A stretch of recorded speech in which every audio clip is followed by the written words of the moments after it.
Welcome to Nation Info Hub with Izhar Ahmad. जैसा कि आपको मालूम है, बिहार की राजनीति में पिछले कुछ वक्त से बहुत ज़्यादा उलटफेर चल रहा था। बिहार की राजनीति में सेम जो है महाराष्ट्र की तरह यहाँ भी कुछ उलटफेर करने की कोशिश की गई, लेकिन वो ना हो सका।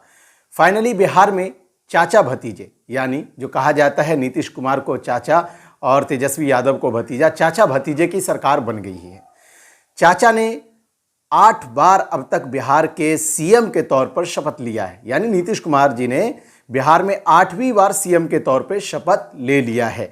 चलिए हम पहले आपको बताते हैं नीतीश कुमार ने पहली बार बिहार में सीएम पद के लिए कब शपथ लिया था। पहली बार नीतीश कुमार जी ने मार्च 2000 में सीएम पद के लिए जो है शपथ लिया, दूसरी बार नवंबर 2005, तीसरी बार नवंबर 2010, चौथी बार फरवरी 2015, पांचवी बार नवंबर 2015, छठी बार जुलाई 2017 और आठवीं बार नवंबर 2020 को उन्होंने शपथ लिया।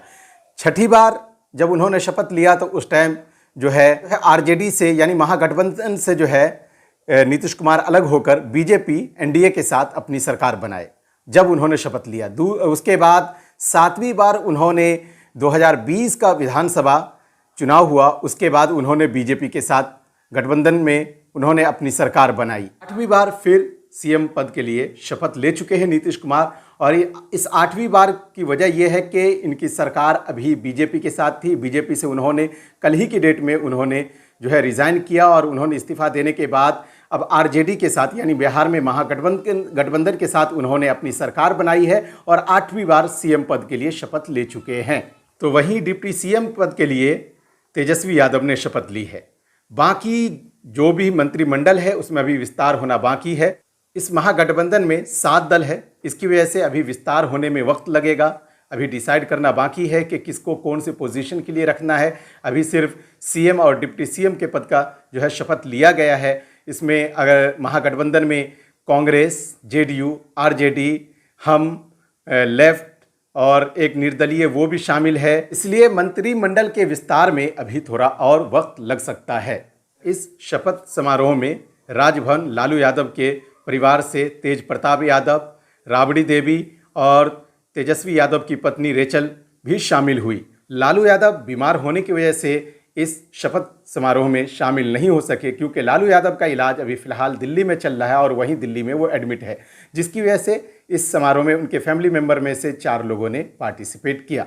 तो वहीं सीएम पद के लिए शपथ लेने के बाद नीतीश कुमार ने मोदी जी पे हमला किया और उन्होंने कहा उनको सोचना चाहिए जो 2014 में आए हैं वो 24 तक रहेंगे भी या नहीं। तो इस तरीके से उन्होंने मोदी जी के ऊपर डायरेक्ट हमला किया है। तो वहीं नीतीश कुमार को बहुमत साबित करने के लिए 14 दिन का वक्त मिला है और इस बीच में उनको अपना बहुमत साबित करना होगा। इसी वजह से आज सिर्फ नीतीश कुमार और तेजस्वी यादव ने ही शपथ लिया है। बाकी मंत्रिमंडल का विस्तार अभी नहीं हो पाया है, उसमें थोड़ा वक्त लगेगा। तो वहीं जेडीयू को एनडीए छोड़कर जाने के बाद महागठबंधन में शामिल होने की वजह से प्रदेश भर में 12 अगस्त को बीजेपी कार्यकर्ता ने प्रदर्शन करने का ऐलान किया है। अब आगे हम आपको बताते हैं बीजेपी की ओर से किन लोगों ने नीतीश कुमार के ऊपर हमला किया और उन्होंने क्या कहा। महाराष्ट्र के जो डिप्टी सीएम है फडणवीस ने कहा कि बीजेपी धोखाधड़ी का काम नहीं करती, वो धोखा नहीं देती है।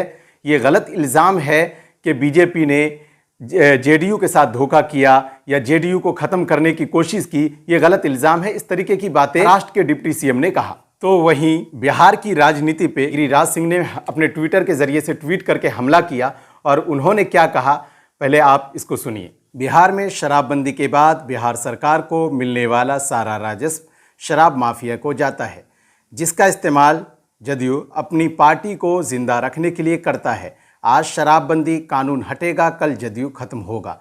शराबबंदी के बाद जेडीयू के चंदे के संग्रह के अभूतपूर्व इजाफा हुआ है। नीचे उन्होंने कुछ डेटा प्रस्तुत किया है जिसमें उन्होंने दिखाया है कि कब और कितना 21-22 में कितना था, 19-20 में कितना था। ये आपके स्क्रीन पे है, आप इसको देखें। तो साथ ही गिरिराज सिंह ने एक और हमला किया और उसमें उन्होंने कहा नीतीश कुमार का अपना एजेंडा है और उनका एजेंडा है देश का पीएम बनना, देश का प्रधानमंत्री बनना। और भारत देश में प्रधानमंत्री का पद खाली नहीं है। इस तरीके से भी उन्होंने नीतीश कुमार पे वार किया। तो वहीं सुशील मोदी ने कहा कि नीतीश कुमार से बार बार पूछा गया कोई दिक्कत तो नहीं, कोई परेशानी तो नहीं, तो नीतीश कुमार ने मना कर दिया। उन्होंने कहा धर्मेंद्र प्रताप 2 बार पटना आया और नीतीश जी से पूछे क्या आपको कोई परेशानी है, तो उन्होंने कहा नहीं। हालांकि साथ ही सुशील मोदी ने यह भी कहा कि सरकार गिरने से एक दिन पहले दिल्ली से एक बड़े नेता, पार्टी के बड़े नेता ने कॉल करके पूछा नीतीश जी कोई दिक्कत तो नहीं, तो नीतीश जी ने कहा नहीं, कोई दिक्कत नहीं। तो फिर उस पार्टी के नेता ने कहा कि लल्लन सिंह का जो है बयान सुना हूँ टीवी पर, तो उन्होंने कहा कि जिस तरीके से आपकी पार्टी में गिरिराज सिंह है उसी तरीके से जदयू में लल्लन सिंह है, जो मन में आता है वो बोलते रहते हैं। सुशील मोदी ने कहा कि ये गलत बात है कि हम पे ये इल्ज़ाम लगाया जाता है कि हमने किसी पार्टी को तोड़ा। हमने किसी पार्टी को नहीं तोड़ा। हमने हालांकि 5 बार बिहार में सीएम बनने का नीतीश कुमार को मौका दिया और 5 बार उसको सीएम बनाया। कांग्रेस के नेता और राज्यसभा सांसद इमरान प्रतापगढ़ी ने कहा कि मैं मुतमईन हूँ कि बिहार में महागठबंधन की सरकार बन रही है। 2020 में जब विधानसभा इलेक्शन होना था तो मैंने एक दिन में कई सभाएं की है। देर से ही सही उस कामयाबी की मेहनत के दिन आ गए हैं। इस तरीके से उन्होंने अपने ट्विटर पर लिखा और ट्वीट किया। आज की वीडियो में बस इतना ही। अगर मेरा वीडियो इन्फॉर्मेटिव लगा हो तो आप मेरे चैनल नेशन इन्फो हब को सब्सक्राइब करना ना भूलें। वीडियो को लाइक, कमेंट और अपनी फैमिली मेंबर के साथ इस वीडियो को साझा करना ना भूलें। वीडियो देखने के लिए आप सबका धन्यवाद। Thank you team NIH।